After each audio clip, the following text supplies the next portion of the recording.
Assalamualaikum warahmatullahi wabarakatuh, sahabat Islam semuanya. Pada video kali ini kita akan membahas kisah Qarun, orang yang paling kaya dan paling sombong di zaman Nabi Musa alaihissalam.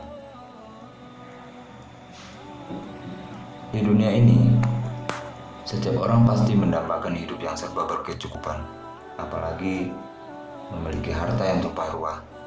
Namun, harta hanyalah sekedar harta yang hanya memberi kebahagiaan di dunia, yang tidak akan ada artinya di akhirat kelak, melainkan amallah yang jadi perhitungan untuk menuju surganya Allah. Alkisah diceritakan pada zaman Nabi Musa alaihissalam, ada seorang laki-laki kaya raya bernama Qarun. Banyak yang mengatakan dia adalah sepupu Nabi Musa alaihissalam. Tak hanya memiliki harta yang banyak, tapi Qarun juga termasuk orang yang berilmu tinggi. Bahkan dirinya tercatat sebagai ahli kitab Taurat setelah Nabi Musa alaihissalam dan Harun alaihissalam.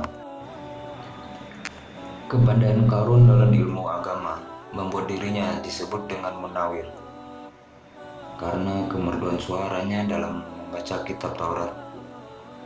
Selain itu, Qarun juga lihai dalam berbisnis dan mengetahui trik investasi yang menguntungkan serta jalur perdagangan internasional yang strategis. Walaupun banyak yang mengenalnya sebagai sepupu Nabi Musa alaihissalam, namun Qarun justru menjadi pendukung dari Firaun.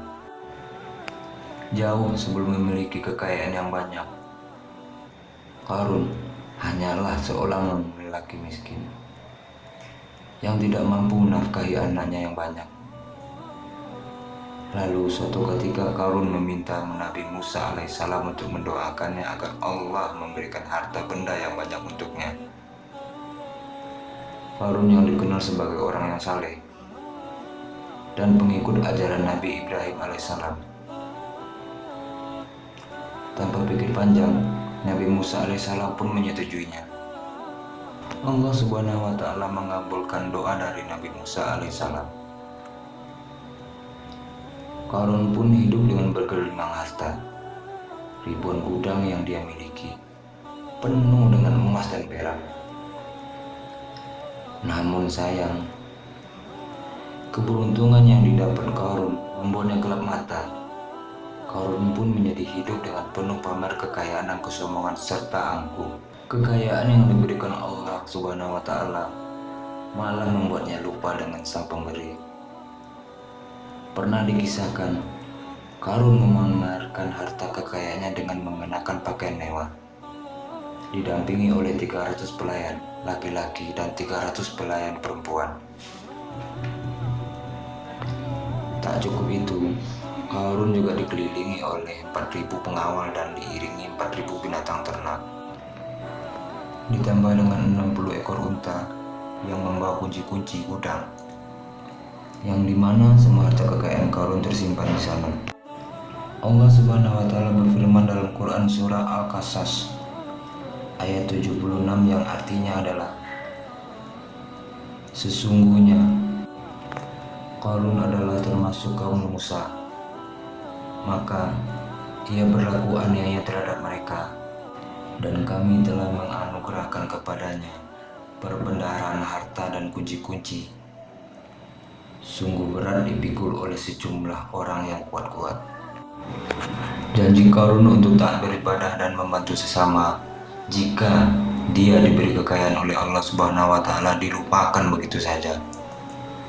Dia mempergunakan kekayaan tersebut dalam kesesatan, kezaliman, dan permusuhan, sehingga membuat dia menjadi sombong dan terlena akan kekayaan. Sosok Qarun yang sangat jelas mendurhakai Allah Subhanahu wa Ta'ala. Dan bahkan para muslimin kala itu pernah menasihati Qarun untuk bersyukur atas nikmat yang telah diberikan oleh Allah Subhanahu wa Ta'ala. Tapi dia malah tidak mengindahkan nasihat tersebut. Dari sikapnya tersebut sudah jelas sekali bahwa Qarun tidak membutuhkan nasihat kebenaran. dan bahkan merasa tidak takut dengan ancaman Allah Subhanahu wa Ta'ala, sebab Qarun sudah memiliki segalanya. Dirinya hebat, pintar, dan punya banyak harta. Kurang apa lagi? Allah Subhanahu wa Ta'ala berfirman dalam Quran surah Al-Mu'min ayat 23-24 yang artinya, dan sesungguhnya telah kami utus Musa dengan membawa ayat-ayat kami dan keterangan yang nyata kepada Firaun, Haman, dan Qarun. Mereka berkata, ia adalah seorang ahli sihir yang pendusta. Sikap sombong lain yang Qarun perbuat adalah ketika Nabi Musa alaihissalam diperintahkan oleh Allah Subhanahu wa Ta'ala untuk dimintai zakat. Dan ketika Qarun dimintai zakat, ia pun langsung marah dan tidak memberi sedikit pun kekayaannya. Lantas, apa yang dipikirkan oleh Qarun? Dia berpikir bahwa harta kekayaan yang dimilikinya didapat dari hasil kerja keras dan usahanya, dan tidak ada kaitannya dengan siapapun, termasuk Allah Subhanahu wa Ta'ala. Nauzubillah min dzalik. Gambaran kisah Qarun menunjukkan bahwa dirinya sangat sombong, zalim, pelit, dan durhaka kepada Allah Subhanahu wa Ta'ala, dan tidak memiliki akal sehat. Perbuatan Qarun sangat tidak patut untuk dicontoh oleh siapapun. Selalu ingat bahwa apa yang kamu miliki saat ini hanyalah sebuah titipan dari Allah Subhanahu wa Ta'ala, dan cobalah untuk selalu bersyukur atas nikmat tersebut. Harta bukanlah hal yang bisa diperhitungkan sebagai bekal di akhirat, namun amalan baiklah yang akan menuntunmu menuju surga-Nya Allah Subhanahu wa Ta'ala.